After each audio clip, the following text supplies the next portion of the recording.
Familia, hoy llegamos a nuestro 8º día de campaña Libérate y Crece.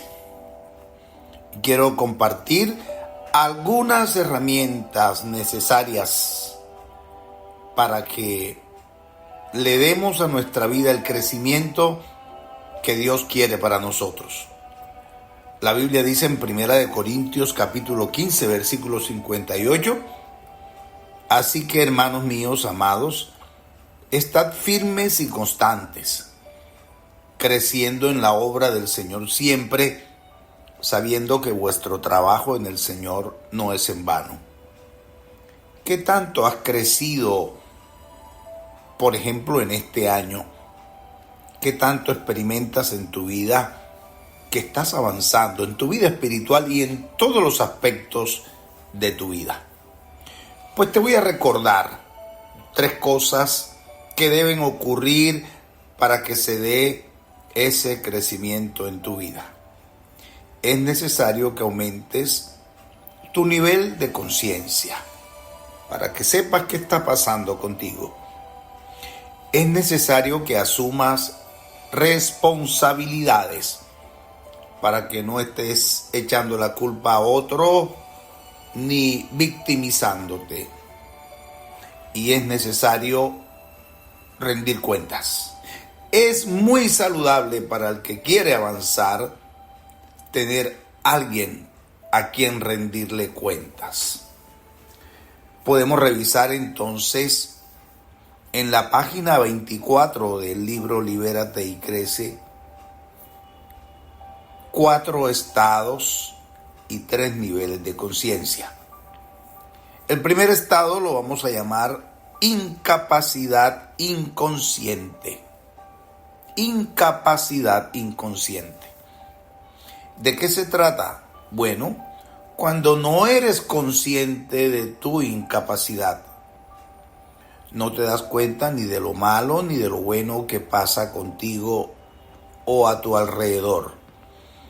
Y esta podría ser la actitud de un niño, de un neófito espiritual, o puede ser también la actitud de un adulto pero demasiado inmaduro.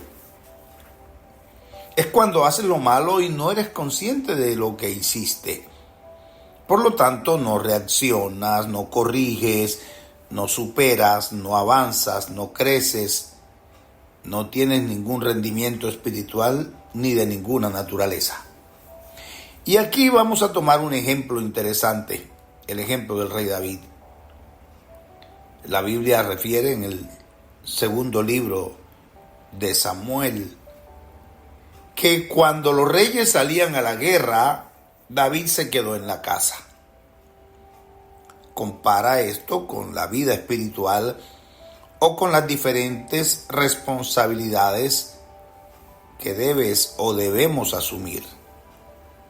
En vez de trabajar, te dedicas al ocio, pierdes demasiado tiempo en redes sociales, las responsabilidades con tu casa, tu familia, con la iglesia o con la sociedad son nulas.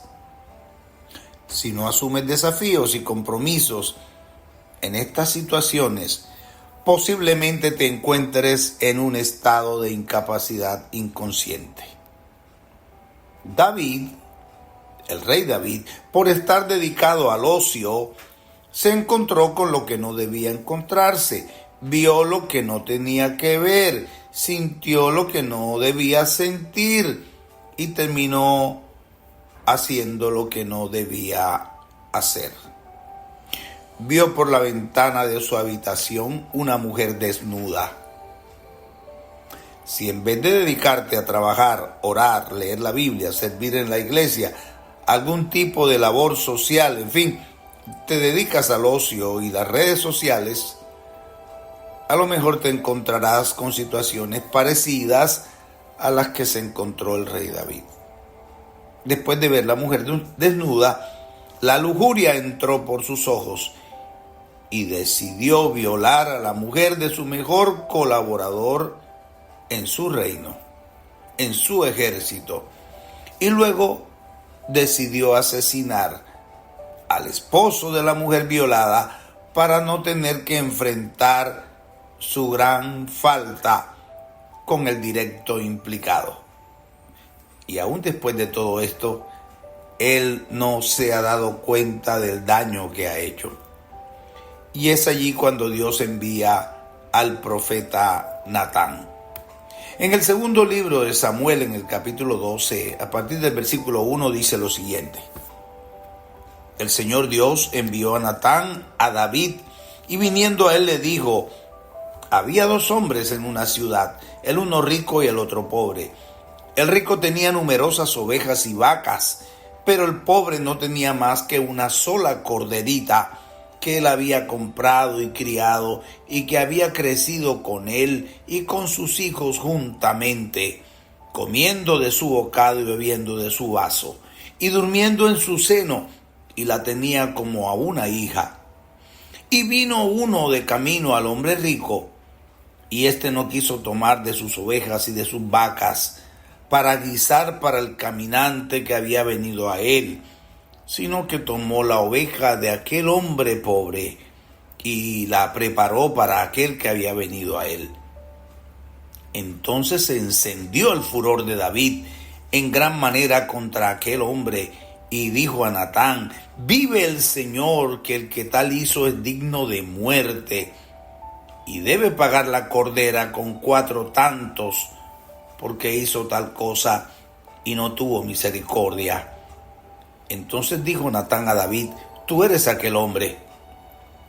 Así ha dicho el Señor, Dios de Israel: yo te ungí por rey sobre Israel, y te libré de la mano de Saúl, y te di la casa de tu Señor y las mujeres de tu Señor en tu seno. Además te di la casa de Israel y de Judá, y si esto fuera poco, te habría añadido mucho más. ¿Por qué pues tuviste en poco la palabra de Dios, haciendo lo malo delante de sus ojos? A Urías Heteo heriste a espada, y tomaste por mujer a su mujer, y a él lo mataste con la espada de los hijos de Amón. Por lo cual ahora no se apartará jamás de tu casa la espada, por cuanto me menospreciaste, y tomaste la mujer de Urías Heteo para que fuese tu mujer. Así ha dicho el Señor: he aquí yo haré levantar el mal sobre ti de tu misma casa, y tomaré tus mujeres delante de tus ojos, y las daré a tu prójimo, el cual yacerá con tus mujeres a la vista del sol.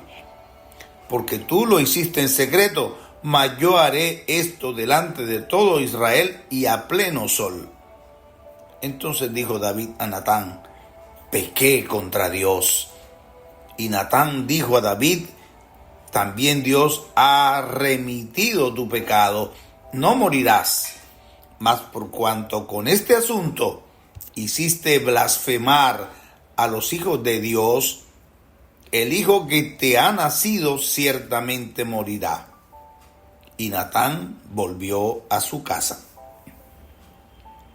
Yo pregunto, dentro de toda la reflexión que se puede hacer con este pasaje y todas las conclusiones y todos los detalles que podemos rescatar de aquí, lo cual no tenemos el tiempo suficiente, pero me pregunto, ¿qué hubiera pasado si el profeta Natán no confronta a David?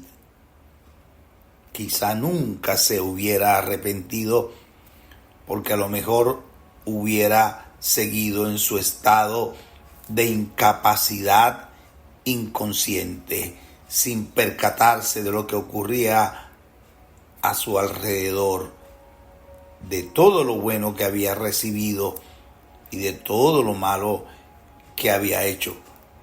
No era consciente, pero encontrarse con Natán le hizo reaccionar.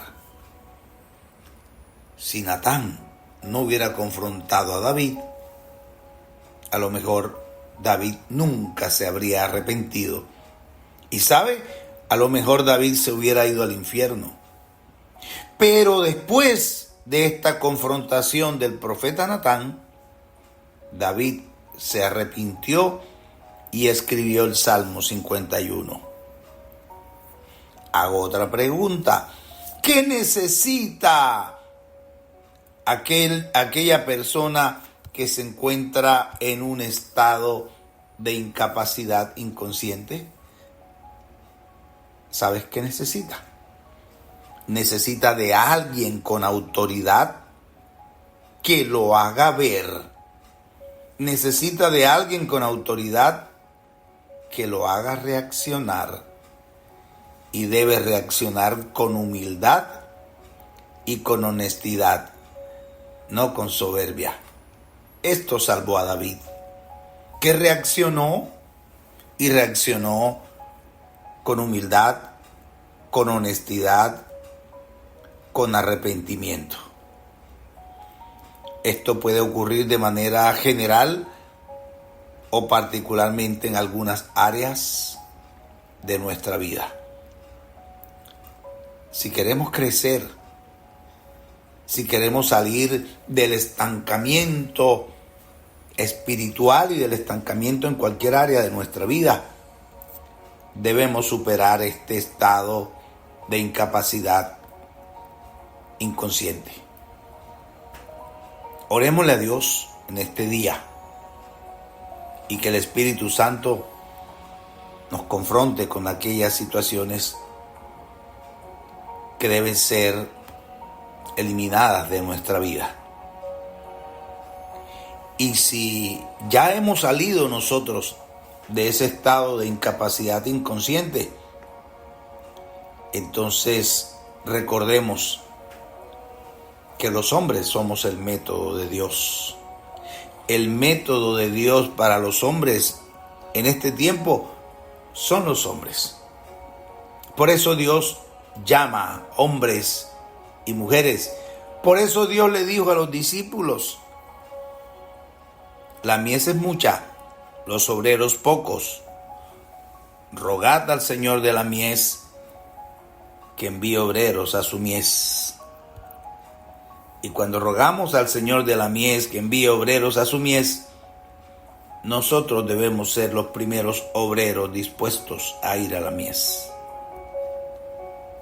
Padre, por tu Espíritu Santo, escudriña profundamente el corazón, la mente, por tu palabra, Dios, que es viva, que es eficaz, que penetra hasta partir el alma, el espíritu, las coyunturas, los tuétanos, y discierne los pensamientos y las intenciones del corazón, por la acción de tu palabra que es útil para enseñar, para corregir, para redarguir, para instruir en justicia, para hacernos reaccionar, a fin de que el hombre de Dios sea perfecto, enteramente preparado para toda buena obra. Glorifícate, Padre, en cada miembro de la Iglesia del Cambio, y utiliza nuestra vida en este tiempo para llevar tu palabra, para llevar tu verdad que hace libres, Dios de los cielos, para que tu misericordia sea mostrada en nosotros y a través de nosotros. Encuentra en nosotros, Dios, esos hombres y mujeres dispuestos a poner tu nombre en alto, a ser utilizados con poder por el Dios todopoderoso que tenemos. Oramos en este día, Dios de los cielos, y te damos las gracias. En el nombre de Jesucristo, nuestro Señor, y bajo la poderosa influencia de tu Espíritu Santo. Amén y amén. Familia hermosa, que Dios bendiga sus preciosas vidas en abundancia.